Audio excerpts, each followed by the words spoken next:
మత్తయి సువార్త 11వ అధ్యాయము. యేసు తన 12 మంది శిష్యులకు ఆజ్ఞాపించుట చాలించిన తరువాత వారి పట్టణములలో బోధించుటకును ప్రకటించుటకును అక్కడ నుండి వెళ్ళిపోయెను. క్రీస్తు చేయుచున్న కార్యములను గూర్చి యోహాను చెరసాలలో విని, రాబోవు వాడవు నీవేనా? మేము మరి ఒకని కొరకు కనిపెట్టవలెనా అని ఆయనను అడుగుటకు తన శిష్యులను పంపెను. యేసు వారిని చూచి, మీరు వెళ్ళి విన్నవాటిని కన్నవాటిని యోహానుకు తెలుపుడి. గ్రుడ్డివారు చూపు పొందుచున్నారు, కుంటివారు నడుచుచున్నారు, కుష్ఠరోగులు శుద్ధులగుచున్నారు, చెవిటివారు వినుచున్నారు, చనిపోయిన వారు లేపబడుచున్నారు, బీదలకు సువార్త ప్రకటింపబడుచున్నది, మరియు నా విషయమై అభ్యంతరపడని వాడు ధన్యుడని ఉత్తరమిచ్చెను. వారు వెళ్ళిపోవుచుండగా యేసు యోహానును గూర్చి జనసమూహములతో ఇలాగు చెప్పసాగెను. మీరేమి చూచుటకు అరణ్యంలోనికి వెళ్ళితిరి? గాలికి కదులుచున్న రెల్లునా? మరి ఏమి చూడవెళ్ళితిరి? సన్నపు బట్టలు ధరించుకున్న మనుష్యునా?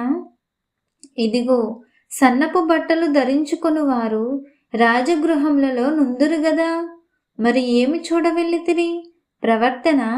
అవును గాని ప్రవక్త కంటే గొప్పవానినని మీతో చెప్పుచున్నాను. ఇదిగో, నేను నా దూతను నీకు ముందుగా పంపుచున్నాను. అతడు నీ ముందర నీ మార్గమును సిద్ధపరచును అని ఎవని గూర్చి వ్రాయబడినో అతడే ఈ యోహాను. స్త్రీలు కనిన వారిలో బాప్తిస్మమిచ్చు యోహాను కంటే గొప్పవాడు పుట్టలేదని నిశ్చయముగా మీతో చెప్పుచున్నాను. అయినను పరలోక రాజ్యములో అల్పుడైన వాడు అతని కంటే గొప్పవాడు. బాప్తిస్మమిచ్చు యోహాను దినములు మొదలుకొని ఇప్పటి వరకు పరలోక రాజ్యము బలాత్కారముగా పట్టబడుచున్నది. బలాత్కారులు దానిని ఆక్రమించుకొనుచున్నారు. యోహాను కాలము వరకు ప్రవక్తలందరూ ప్రవచించుచూ వచ్చిరి, ధర్మశాస్త్రము సహా ప్రవచించుచూ నుండెను. ఈ సంగతిని అంగీకరించుటకు మీకు మనస్సుంటే రాబోవు ఏలియా ఇతడే. వినుటకు చెవులు గలవాడు వినుగాక. ఈ తరము వారిని దేనితో పోల్చుదును? సంత వీధులలో కూర్చుండియండి, మీకు పిల్లన గ్రోవి ఊదితిమి గాని మీరు నాట్యమాడరైతిరి, ప్రలాపించితిమి గాని మీరు రొమ్ము కొట్టుకొనరైతిరని తమ చెలికాండ్రతో చెప్పి పిలుపులాటలాడుకొను పిల్లకాయలను పోలియున్నారు. యోహాను తినకయు త్రాగకయు వచ్చెను గనుక వీడు దయ్యము పట్టిన వాడని వారనుచున్నారు. మనుష్య కుమారుడు తినుచును త్రాగుచును వచ్చెను గనుక ఇదిగో వీడు తిండిబోతును మద్యపానియు సుంకరులకును పాపులకును స్నేహితుడని వారనుచున్నారు. అయినను జ్ఞానము జ్ఞానమని దాని క్రియలను బట్టి తీర్పు పొందుననెను. పిమ్మట ఏ ఏ పట్టణములలో ఆయన విస్తారమైన అద్భుతములు చేసెనో ఆ పట్టణముల వారు మారు మనస్సు పొందకపోవుట వలన ఆయన వారినిట్లు గద్దింపసాగెను.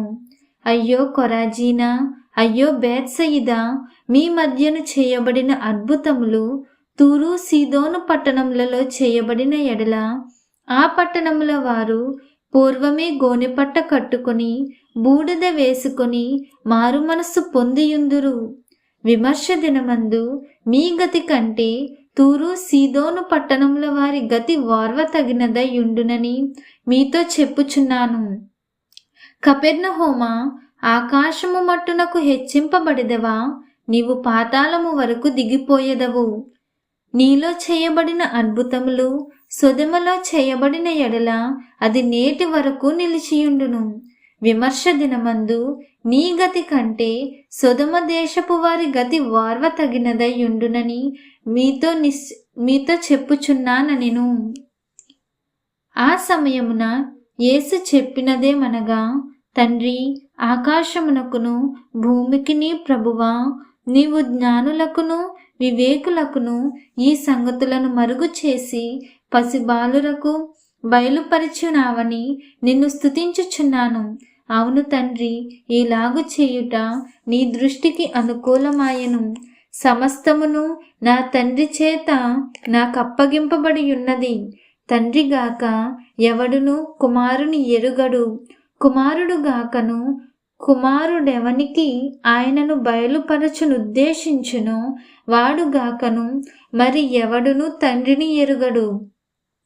ప్రయాసపడి భారము మోసుకొనుచున్న సమస్త జనులారా, నా యొద్దకు రండి, నేను మీకు విశ్రాంతి కలగజేతును. నేను సాత్వికుడను, దీన మనస్సు గలవాడను గనుక మీ మీద నా కాడి ఎత్తుకొని నా యొద్ద నేర్చుకొనుడి. అప్పుడు మీ ప్రాణములకు విశ్రాంతి దొరుకును. ఏలయనగా నా కాడి సులువుగాను నా భారము తేలికగాను ఉన్నవి.